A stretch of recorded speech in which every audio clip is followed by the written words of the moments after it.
Most people want to draw near to God, but few are willing to pay the price. To experience that deeper connection, we search for answers, direction, and miracles. Yet we ignore one of the greatest spiritual secrets in the Bible: fasting. Does it seem too radical, unnecessary? Then why did Moses, Daniel, Esther, Elijah, and even Jesus fast before decisive moments? What did they know that many of us forget?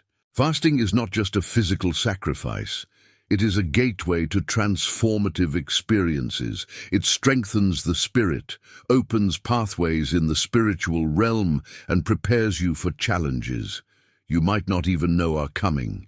If you feel that your prayers have lost their power, that your spiritual life is stagnant, or that you urgently need an answer from God, perhaps fasting is the missing key. In today's video, you will discover the true power of fasting, how to practice it correctly, and why it can completely transform your walk with God.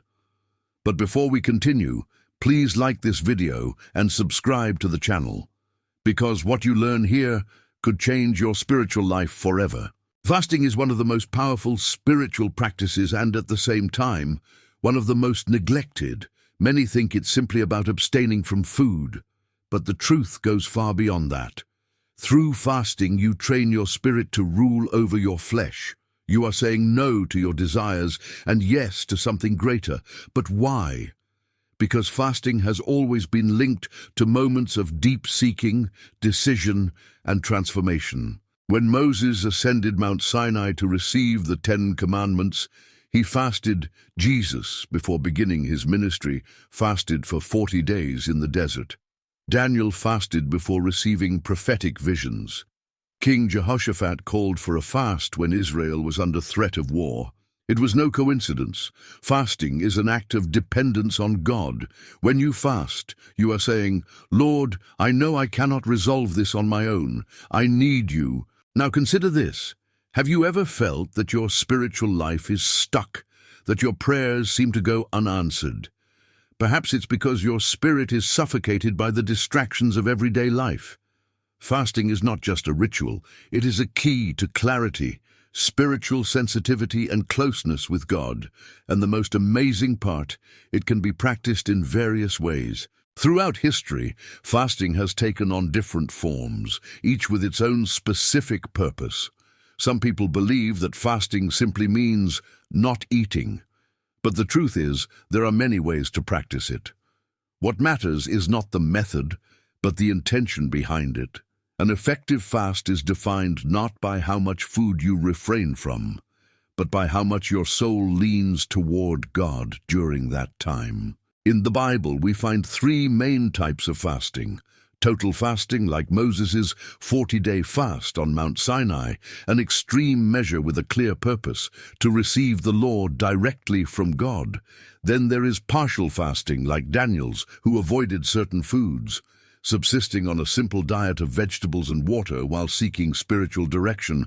And finally, intermittent fasting, common in the early church, where the disciples fasted during specific periods before making major decisions. Now stop and think, which of these fasts makes the most sense for your life today? If you have never fasted before, perhaps starting with a partial fast is a good path.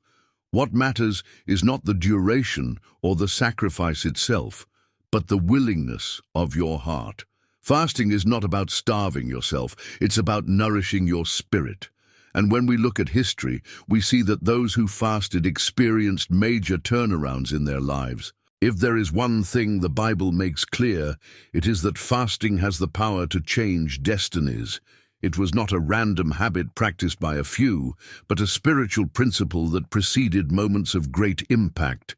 Men and women who fasted saw doors open, enemies defeated, and seemingly impossible turnarounds become reality. And if it worked for them, why wouldn't it work for you?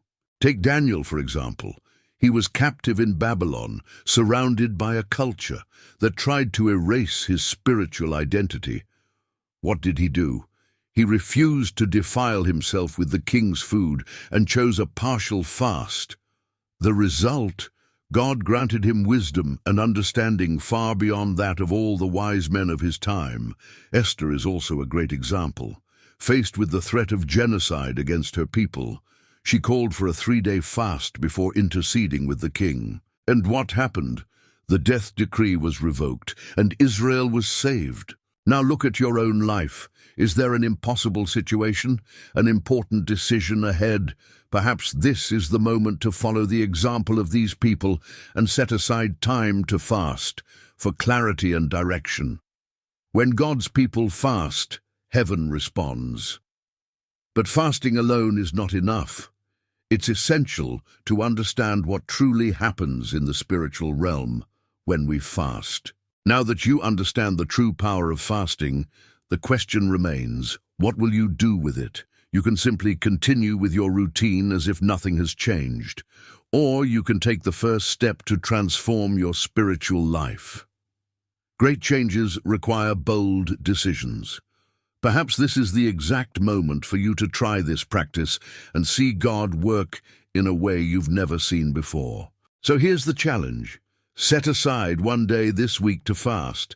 It can be a partial fast or a total fast, but do it with purpose. Truly seek God, and then come back and share in the comments how your experience was. After all, there is no testimony without action. Who knows how many lives could be impacted by your example? Now tell me, have you ever fasted before? What was that experience like? Comment below. And of course, if this video helped you, like, share, and subscribe to the channel to continue receiving content like this. See you in the next video.